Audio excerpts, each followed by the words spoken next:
ডিব্ৰুগড়তো কংগ্ৰেছৰ প্ৰতিবাদ এপিচিচিৰ উপসভাপতি তথা ৰাজ্যিক মুখপত্ৰ মেহদী আলম বৰাৰ অংশগ্ৰহণ জিলাখনৰ ৰাজীৱ ভৱনৰ সন্মুখত প্ৰতিবাদী অৱস্থান ধৰ্মঘটৰ কাৰ্যসূচী গ্ৰহণ কৰি বিজেপি শাসিত চৰকাৰৰ বিৰুদ্ধে বিভিন্ন শ্লোগানেৰে উত্তাল কৰি তোলে চহৰৰ পৰিৱেশ ৰাজ্যিক মুখপত্ৰগৰাকীয়ে প্ৰতিক্ৰিয়া প্ৰকাশ কৰি ৰকিবুল হুছেইনক পূৰ্ব পৰিকল্পনা অনুসৰি আক্ৰমণ কৰা বুলি কৈ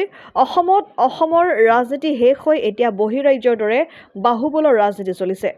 উক্ত ঘটনা সংঘটিত কৰা সকলো দুৰ্বৃত্তক শীঘ্ৰেই গ্ৰেপ্তাৰ কৰিবলৈ দাবী জনায়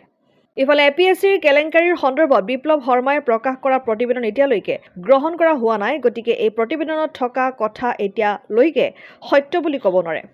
ইফালে অখিল গগৈ পত্নীৰ সন্দৰ্ভতো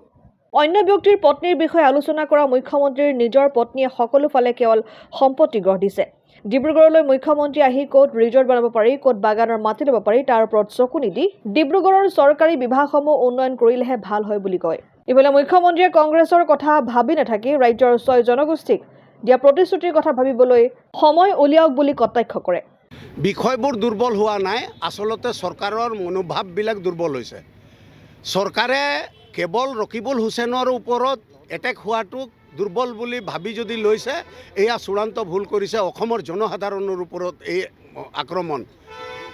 মাননীয় সাংসদ কিমান ভোটত জয়যুক্ত হোৱাৰ পাছত তেনেকা এজন সাংসদক ৰক্ষা কৰিব নোৱাৰে তেওঁৰ নিজৰ ডিপাৰ্টমেণ্টৰ পুলিচক তেওঁ ৰক্ষণাবেক্ষণ দিব নোৱাৰে পুলিচক গুৰুলকে পিটা হৈছে তাৰ পাছত এছেম্বলিত তেখেতে ক'ব বিচাৰে যে নগাঁৱৰ ৰূপহী তেনেকা ঘটনা হ'লে ৰকিবুল হুছেইনৰ এৰিয়া হয় যেতিয়া মুখত কলা কাপোৰ বান্ধিহে হেৰি কৰিব এইটো এজন গৃহমন্ত্ৰীৰ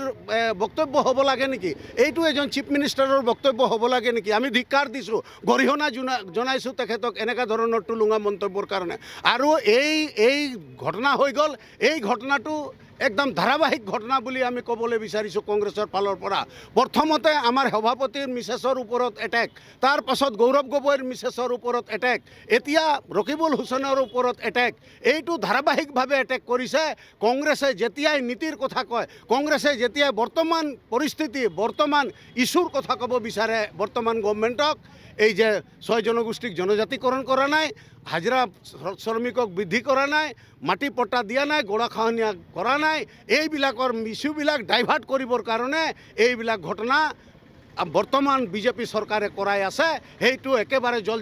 পটকে ওলাইছে অসমৰ জনসাধাৰণে তাকে সন্দেহ কৰিছে এইটো বৰ দুৰ্ভাগ্যজনক যে এনে এটা পৰিস্থিতি আমি অসমৰ ক'তো কামনা নকৰোঁ যিটো পৰিকল্পনা লৈ লৈছে যিটো কৰিছে যে প্ৰতিপক্ষ হ'লেই যে তেওঁক মাৰধৰ কৰিব লাগিব এই যিটো প্ৰৱণতা এই প্ৰৱণতাটোক আমি গৰিহণা দিওঁ আৰু এইটো ৰাজনৈতিক প্ৰতিপক্ষ বুলি ক'লে এতিয়া আমি বিজেপি বুলিয়ে ক'ব লাগিব কাৰণ তেওঁৰ লগত তেওঁৰ এই চামগুৰি সমষ্টিত বিজেপি দলৰ সৈতে তেওঁৰ এটা সংঘাত গতিকে ইয়াত এতিয়া বিজেপি দলৰ কি ধৰণৰ উচতনি আছে এই কথাটো তদন্তত ওলাই পৰিব ইয়াত যদি নিৰপেক্ষভাৱে তদন্ত হয় তেন্তে এই ঘটনাৰ আঁৰত কোন আছে সেই কথাটো ওলাই পৰিব আৰু লগে লগে আমি ভাবোঁ যে এই যে পুলিচৰ হাতৰ পৰা বন্দুক কাঢ়ি নিয়াৰ যিটো ঘটনা ইয়াত চৰকাৰৰ ভূমিকাটো সন্দেহজনক কাৰণ আজিলৈকে এই ধৰণেৰে বন্দুক কাঢ়ি নিব পৰা সাহস অসমত আমি ক'তো কেতিয়াও দেখা নাই গতিকে যে বন্দুক কাঢ়ি নিব বিচৰাৰ যিটো প্ৰৱণতা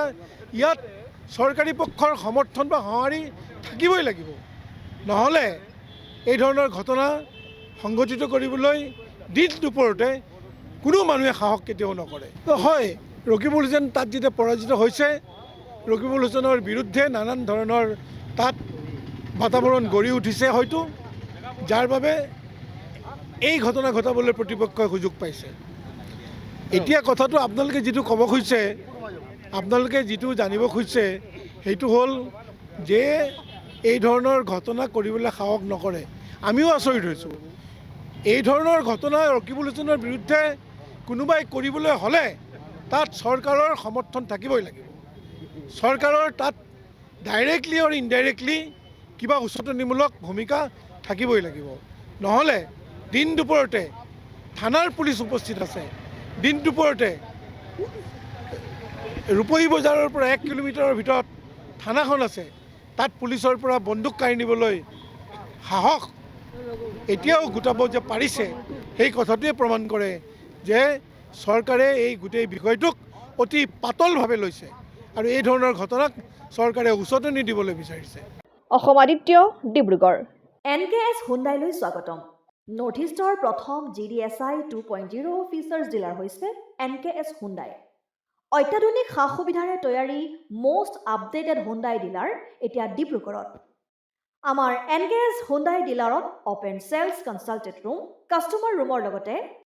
পুৰণি গাড়ীৰ এক্সচেঞ্জ ফেচিলিটিও ৰখা হৈছে। ইয়াত চেলছৰ লগতে ছাৰ্ভিচ ছেক্টৰৰ সুন্দৰ সুবিধা আছে। প্ৰয়োজনীয় সকলো এডভান্স টুলছ, হুইল বেলেন্সিং, এলাইনমেণ্টৰ অত্যাধুনিক machine, post hydraulic lift, fully ট্ৰেইনমেণ্ট পাৱাৰৰ লগতে nitrogen gas filling facility, fully automatic car ৱাছৰ ফেচিলিটিও আছে। লগতে NKS হুণ্ডাই ডিলাৰে কাষ্টমাৰসকলৰ সুবিধাৰ্থে মোবাইল ছাৰ্ভিচ ভেনৰো ব্যৱস্থা ৰাখিছে, য'ত হাইড্ৰলিক লিফ্ট, ৱাশ্বিং facility, wheel balancing, tyre pressure check কৰাৰ লগতে বহুখিনি সুবিধাই উপলব্ধ আছে। NKS হুণ্ডাইলৈ আহক আৰু সুবিধাসমূহ গ্ৰহণ কৰক।